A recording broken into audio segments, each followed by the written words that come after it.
All right, so I'm back home, back off the road from my training camp tour. It ended today in East Rutherford, my old stomping grounds from covering the New York Giants for 3 or 4 years back in the early 2020s. And, training camp is always one of my favorite parts of the sports calendar. It has been since I was a kid, since my parents would take me to Lehigh to watch Eagles training camp. It always meant that football was coming back. It was always exciting to see the new rookie draft picks, how they were assimilating onto the roster, get to see the quarterbacks up close, get to see some position battles play out. And a lot of times, before the Andy Reid era, it was how's the new coach, putting his fingerprints on a situation. And I think it's really interesting. It was kind of a small training camp tour for me this year. 3 teams in about 8 days, starting in Latrobe with the Pittsburgh Steelers, going down to Owings Mills with the Baltimore Ravens, and of course, in East Rutherford today with the Giants. 3 new coaches, 3 new starts, 3 fresh situations in Latrobe. Of course, it's Aaron Rodgers. It's all going to come down to what will Aaron Rodgers be at age 42. And the Steelers went out. They brought in Michael Pittman Jr. They have Jeremy Bernard, who they drafted in the second round out of USC, who they really like. And obviously, you look at what he did at training camp, always finding a way to get open in the soft spot of the zone. Just a really rising star, in my opinion. A lot of playmakers on defense. I don't know how that defense can take much of a step back from where it was last year. Let's be honest, it wasn't great. But they still have TJ Watt. They still have Cam Hayward. They still have Joey Porter Jr. They bring in Jaquan Brisker to bring some stability at safety. What are the Steelers going to be? It's a competitive division, one of the best divisions in football, at least with the Ravens and the Bengals grouped in there as well. And in Baltimore, it's Jesse Minter, and it's the honeymoon period of this new fresh start and this new energy, this youthful energy of a young head coach who's sitting in on meetings, who is running meetings, who is not afraid to tell it like it is right away, seems to be building a great rapport. Justice Hill, one of the running backs, said Saturday afternoon that he wants to see what happens when the live bullets start flying against other teams, how well that culture holds up.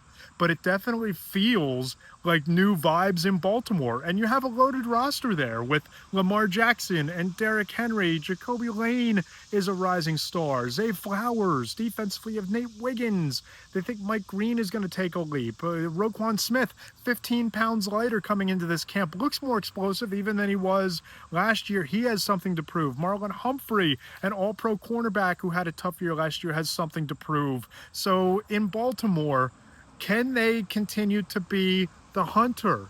They missed the playoffs on a missed field goal last year in Pittsburgh, but can they be the best in class that the talent on that roster suggests that it should be? Who knows? But it's off to an exciting start down there in Baltimore, at least this summer, and the good vibes around Jesse Minter. And then in New York, everything we've heard is that this has been a physical training camp, a grueling training camp, lots of physicality, lots of hitting, lots of tackling. They need Jackson Dart to make the leap. And today on Thursday, Malik Neighbors gets back on the field, first time in 11-on-11s. A lot of excitement. His teammates were fired up that he was out there. Some big cheers when he made some catches deep down the field and after the catch, those sort of things. The Giants, it all comes down to Jackson Dart, similar to Pittsburgh. It's about the quarterback. Who is he? Is he going to be a guy who can make the leap and be that top 20 or so quarterback in the league, top 15 that they need him to be in year 2? A lot of infrastructure up there. Matt Nagy, experienced play caller at offensive coordinator. Brian Callahan at quarterback coach, longtime veteran offensive coach. But what is it going to look like? We know the pieces are there on defense. They could get 45, 50, 55 sacks this year when you're talking about lining up Arvell Reese, Abdul Carter, Brian Burns, and Kayvon Thibodeau, maybe all on the field at once at the same time. Colton Hood, who they drafted in the second round at cornerback, a long, lengthy cornerback they're excited about. He had a couple of nice plays in today's practice. So John Harbaugh there, new culture, hyper-competitive culture, hyper-physical culture. What's it going to mean? Can they challenge Philadelphia? Can they go toe-to-toe with Dallas? We're going to find that out pretty quick. It's all going to come down to Jackson Dart. But yeah, training camp, man, everybody talks about the regular season. There's a lot to like about draft season. There's a lot to love about free agency and the player movement there. I've just always loved training camp. I appreciate all the support, everybody subscribing, everybody following along, everybody watching. So yeah, training camp tour 2026 comes to an end. But we got football coming right around the corner. I can't wait.